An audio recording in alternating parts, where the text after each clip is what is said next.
3 Palestiniens ont été tués par des forces israéliennes dans un hôpital de Jenin ce mardi en Cisjordanie, une opération ciblée qui visait des membres du Hamas. La mobilisation des agriculteurs continue et prend de l'ampleur à travers l'Europe. Les unionistes nord-irlandais prêts à lever leur blocage des institutions, le DUP a trouvé un accord avec Londres sur l'application des règles post-Brexit.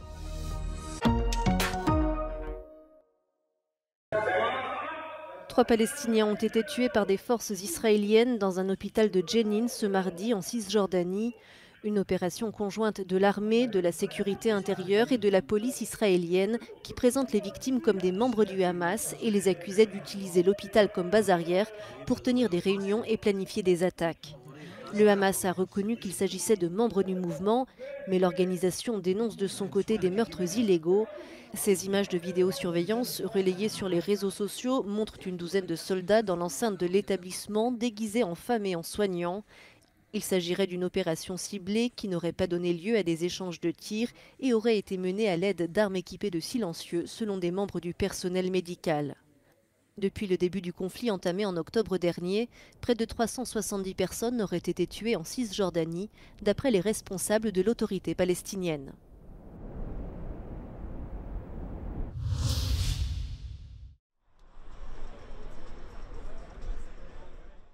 La mobilisation des agriculteurs continue.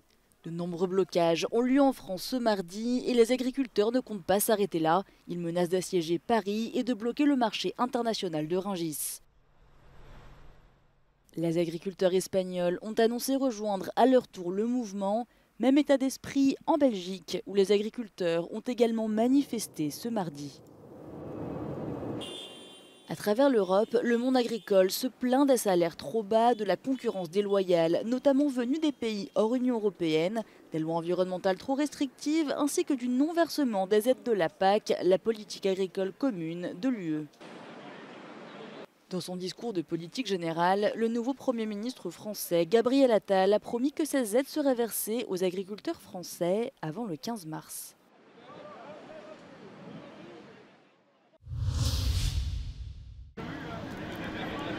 L'accord de libre-échange Union européenne-Mercosur pourrait être victime des protestations des agriculteurs en Europe.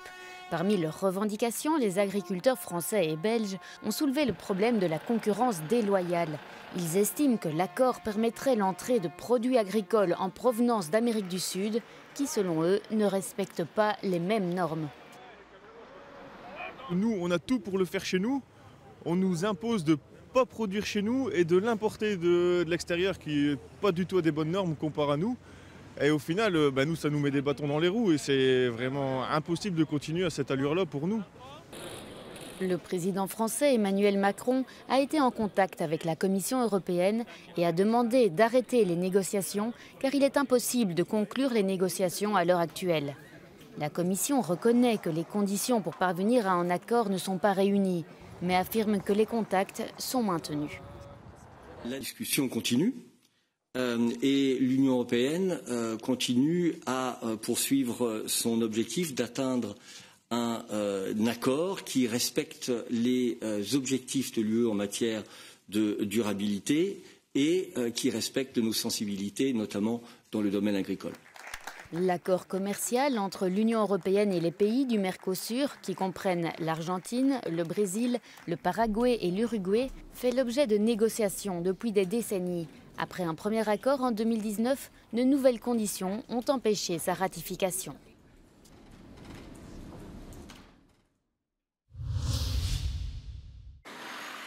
L'utilisation de la reconnaissance faciale pourrait prendre de plus en plus d'ampleur, malgré les efforts de l'Europe pour la réglementer. En décembre dernier, l'Union européenne a conclu un premier accord sur l'intelligence artificielle qui limiterait son utilisation à des contextes très spécifiques, une attaque terroriste ou la recherche de personnes enlevées. Mais pour les organisations de la société civile, des lacunes subsistent. They've brought in some really broad conditions within which police can use these systems. And so what we fear is that this will have a legitimising effect. These systems that So far, we've been able to contest and say, we don't want these in a democratic society. It will become harder to push back. And we might see other countries around the world saying, well, the EU has rubber-stamped these technologies. Alors que le Parlement européen souhaitait une interdiction, des pays comme la France ont fait pression pour une série d'exceptions qui permettraient une utilisation plus étendue. Et ont même annoncé l'utilisation de l'intelligence artificielle pour contrôler les activités suspectes pendant les Jeux olympiques. Les organisations de défense des droits numériques dénoncent cette nouvelle législation européenne.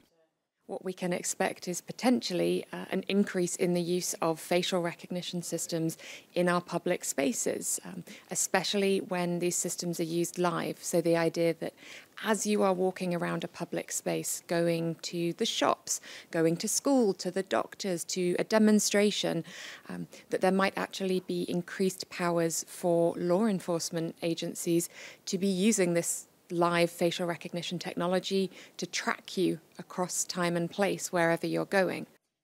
Mais pour certains députés, la loi proposée est un bon équilibre entre la sécurité et les droits civils. I think is a very good way that we can balance the integrity but also safety. And if we would have banned this technique, then two things would happen. First, the societies, why should the integrity of a terrorist is more important than the security of our citizens? And secondly, this technique would continue to be developed by other countries and especially by China. Ce vendredi, les pays de l'Union européenne voteront le texte final de la loi. Certains d'entre eux sont encore indécis. En cas d'échec, l'Union européenne devra reprendre la négociation de la loi sur l'intelligence artificielle.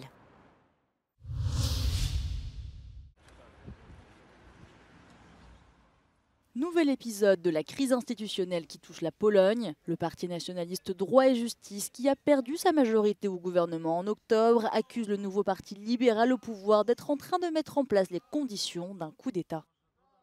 Na podstawie siłowych metod doszło do przejęcia polskiej telewizji, mediów publicznych. Doszło następnie do siłowej próby obalenia prokuratora krajowego. Z drugiej strony widzimy absolutnie szaloną próbę pozbawienia mandatu dwóch parlamentarzystów, którzy zostali ułaskawieni przez pana prezydenta. Apeluję, żeby dokładnie przyjrzeli się, co robi liberalny rząd Donalda Tuska, bo zaczyna się w Polsce czyste bezprawie, tyrania i rządy autorytarne. De son côté, la coalition centriste au pouvoir, menée par le Premier ministre pro-européen Donald Tusk, n'a pas la même lecture des événements. Elle défend un retour à l'état de droit. Ja w takim razie mam wiadomość dla pana posła Kaczyńskiego, który dzisiaj bez żadnego trybu też postanowił głos zabrać, że konstytucja właśnie zaczęła obowiązywać. Pour le ministre de la Justice, l'ancien parti au pouvoir aurait adapté la justice du pays à ses intérêts. Les récents changements auraient donc pour but de la dépolitiser. Ja uważam, że mówienie o dualizmie jest nie na miejscu, ponieważ jest jeden prokurator generalny. Wszystkie decyzje, które podejmuje, są absolutnie przemyślane i są zgodne z prawem. Ja zrobię wszystko, co w mojej mocy, aby doprowadzić do tego, że prokuratura będzie służyła obywatelom, to aby nie były gdzieś chowane w szafach, w garażach akta różnych spraw, które są niewygodne. Doprowadzę do tego, że prokuratura będzie działała na rzecz poszanowania zasady praworządności. Les Polonais se retrouvent au centre des interprétations de la loi formulée par les deux camps politiques et la crise que traverse le pays n'en a pas fini de diviser l'opinion publique.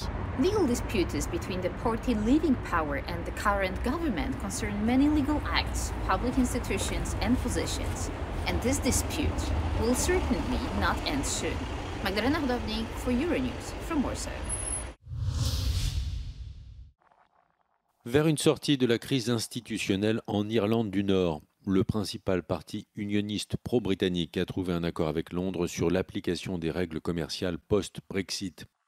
Le DUP avait quitté le gouvernement il y a 2 ans pour protester contre les nouveaux dispositifs qui, selon lui, menaçaient le maintien plein et entier de l'Irlande du Nord au sein du Royaume-Uni.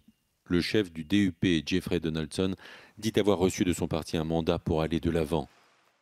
Pendant 2 ans, le boycott du DUP et la paralysie politique ont entraîné d'importantes difficultés dans la gestion des services publics de la province britannique.